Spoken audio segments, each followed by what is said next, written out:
Hey guys, it's Matt at Gulf Coast. I wanted to show you this condo today. We're in Hidden Lakes, which is a condo community in Sarasota, real close to downtown. We're at 2631 Hidden Lake Drive. This is a one bedroom, one bath condo, so great for just a single male, female. Right now it is currently occupied, but once it's out we will get a video for you. But wanted to show you the community. It does have a community pool. Do have designated parking as well, and this unit in particular, let me see if I can bring it to the back.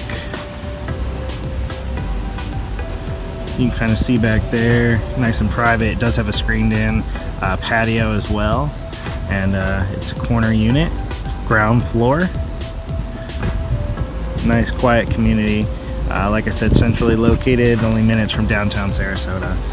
Thanks guys, we'll talk to you soon.